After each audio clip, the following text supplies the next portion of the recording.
देखा जाए तो दिल्ली के जितने भी बॉर्डर हैं सब कहीं ना कहीं किसान आंदोलन से पटे हुए हैं और हम इस समय गाजीपुर बॉर्डर जो है जो दिल्ली और उत्तर प्रदेश की सीमा को जोड़ता है इस समय वहाँ पर है और यहाँ भी तमाम टेंट लगे हुए हैं, तमाम जो है किसान नेता और किसान जो है अपना डेरा डाले हुए हैं। उन्हीं में से हम बात करते हैं। सबसे पहले आपका नाम जानना चाहूँगा। हरिनाम सिंह वर्मा, प्रदेश उपाध्यक्ष भारतीय किसान यूनियन। अभी पिछले देखा जाए तो 8 से 9 दिन का समय हो गया है यहाँ किसानों को जो है यूपी बॉर्डर पे आंदोलन करते हुए।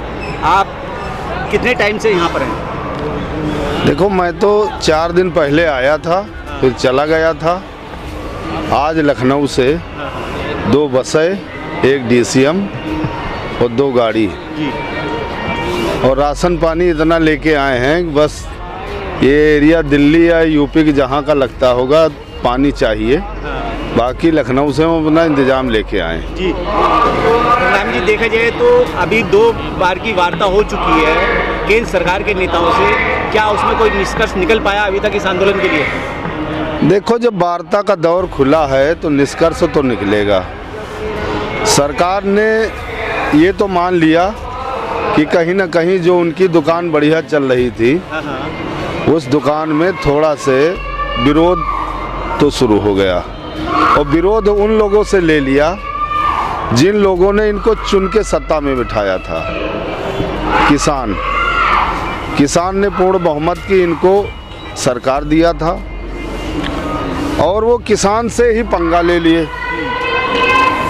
देखो, जिस बात को लेकर ये विरोध चल रहा है, सरकार को चाहिए कि ज़्यादा इसमें अपना दिमाग माथा पच्ची न करे।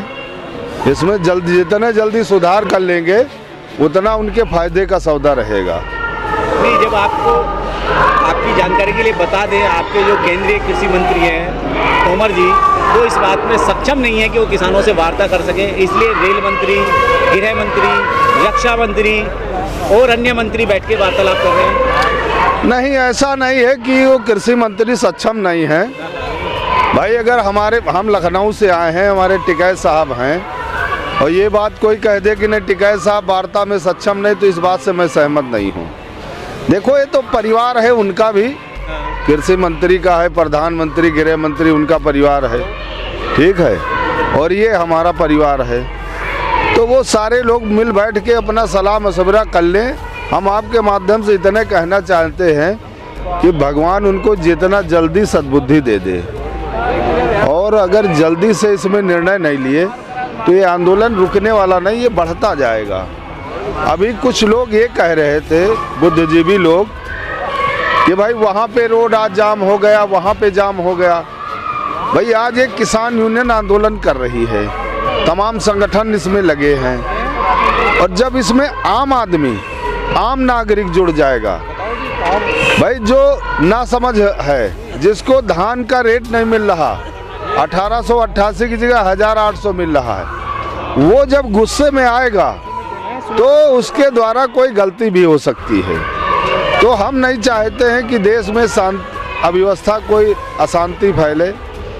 किसी न किसी तरीके से सरकार को मिल बैठ के इसका हल निकाल लेना चाहिए। राम जी, जिस तरीके से किसानों को आतंकवादी बताया जा रहा है, उन्हें जो है कांग्रेस का प्रोडक्ट बताया जा रहा है कि कहीं ना कहीं उकसावे से ये आंदोलन हो रहा है। देखो, जो लोग भारतीय जनता पार्टी के हों चाहे जो लोग हों, जो लोग ये बात कह रहे हैं कि कांग्रेस का आंदोलन है, इनका है, उनका है, अरे भाई, कांग्रेस को भगाने वाले कौन लोग थे? यही लोग तो थे। तो कांग्रेस से कहने से काहे आंदोलन कर देंगे?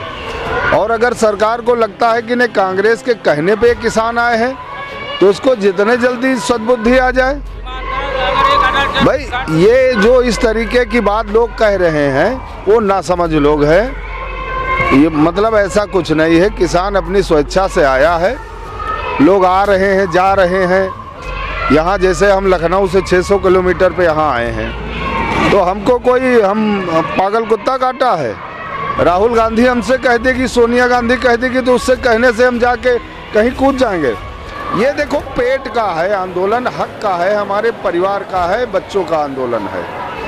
ये हक के लिए आंदोलन हो रहा है, किसी के कहने पर नहीं हो रहा है। वो जो लोग कह रहे हैं वो नासमझ लोग हैं, उनको अक्ल नहीं है।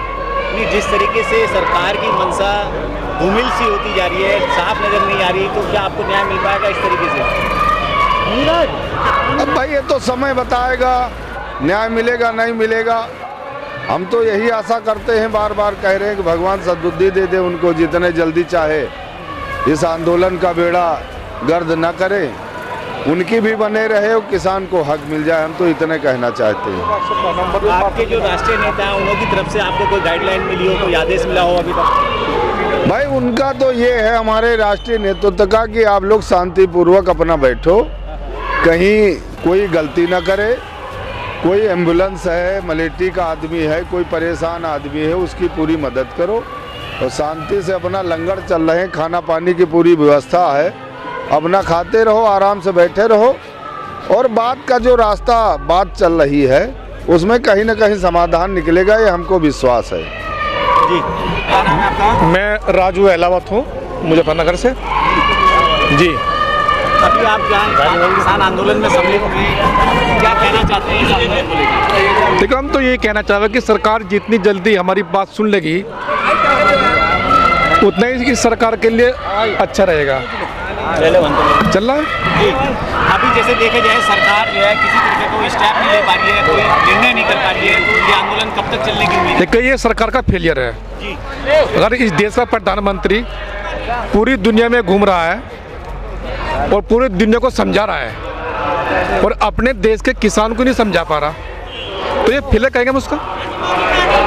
अभी जिस तरीके से लाल बहादुर शास्त्री जी का एक नारा था कि खेत में किसान और बॉर्डर पे जवान, लेकिन आज सीमाओं के बॉर्डर पे जो है किसान नहीं बैठा है और जवान नहीं बैठा है, तो इस मामले को कैसे निपटाया जाएगा? नहीं, मैं ये कह रहा कि सरकार का फेलियर है ये। इनके जो एडवाइजर हैं, जो सलाहकार हैं, वे धरातल के नहीं हैं। वे अपना एसी में बैठकर नीति बना रहे और वहीं पे जाकर किसान को और जवान को बिठवाने का काम कर रहे हैं। अगर हालात ऐसे हो जाते हैं कि आमने सामने की टक्कर वाली नौबत होती है, तो क्या किसान इस आंदोलन को छोड़ेगा? या देखो सीमा पे किसान के बेटे लड़े लड़ाई, अगर हमको अपने देश के अंदर भी इनसे लड़ना पड़ेगा तो किसान पीछे नहीं हटेगा। अगली रणनीति क्या है? रणनीति है शांतिपूर्वक बैठे।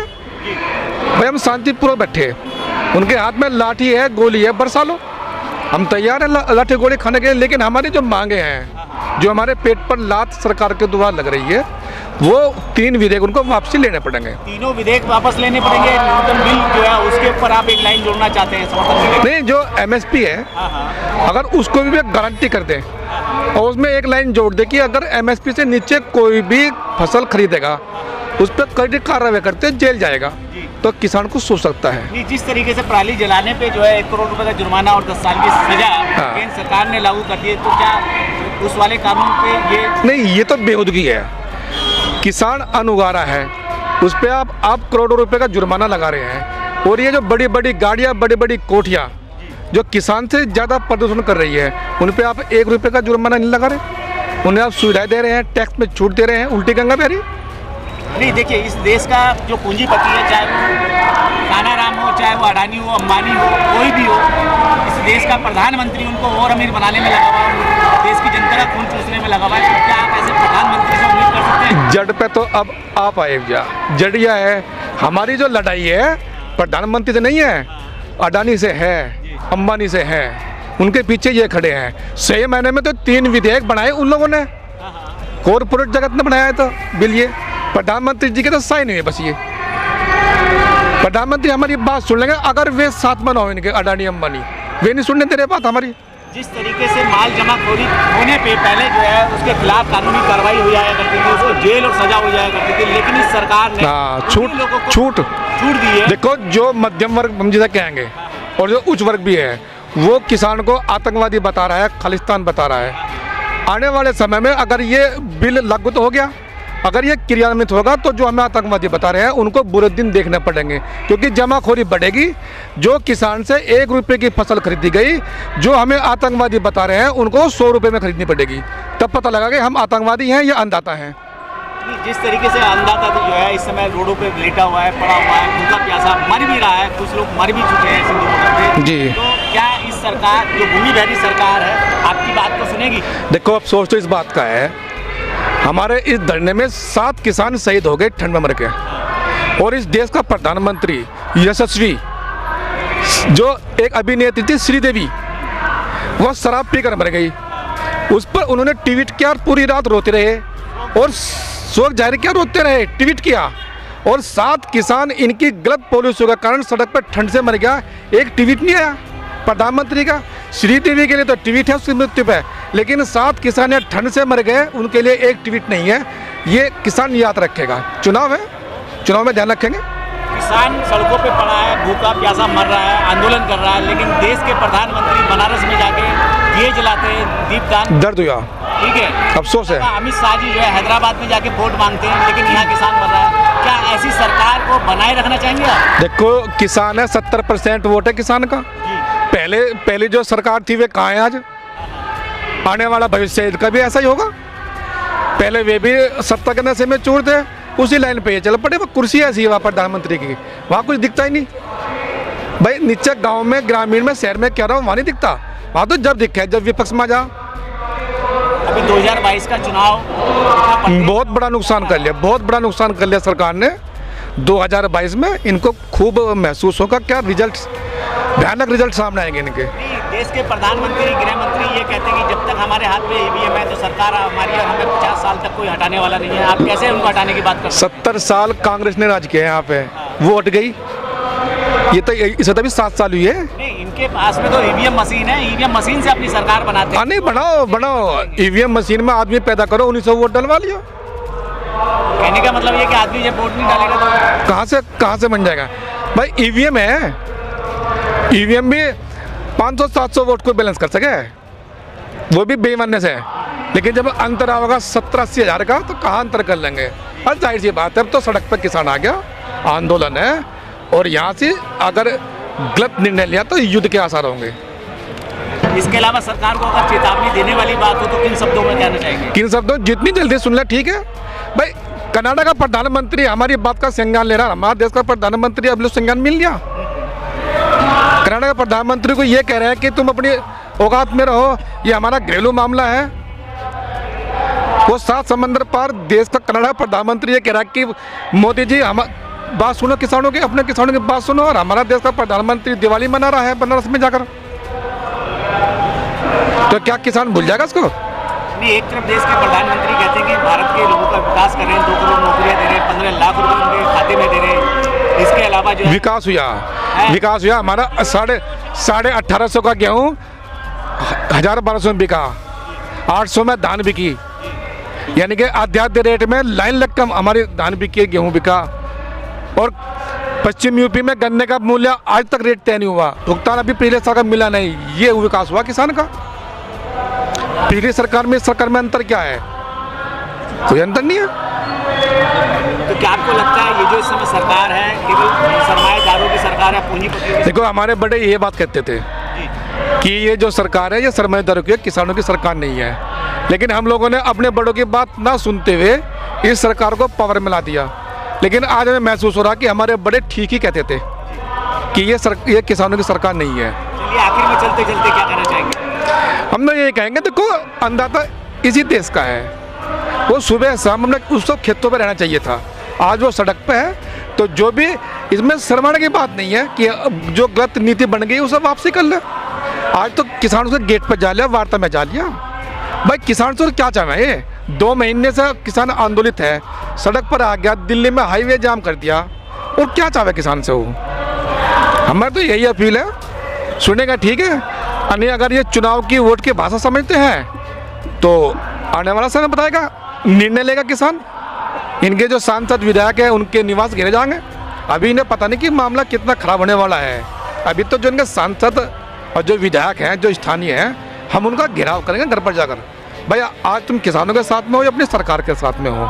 सरकार के साथ में है तो उनको रहने नहीं देंगे, हमारे साथ में तो आओ, सड़क पर बैठो। उन्हें कुछ ना कुछ तो चुनना पड़ेगा, या किसान को चुनना पड़ेगा, या सरकार को चुनना पड़ेगा।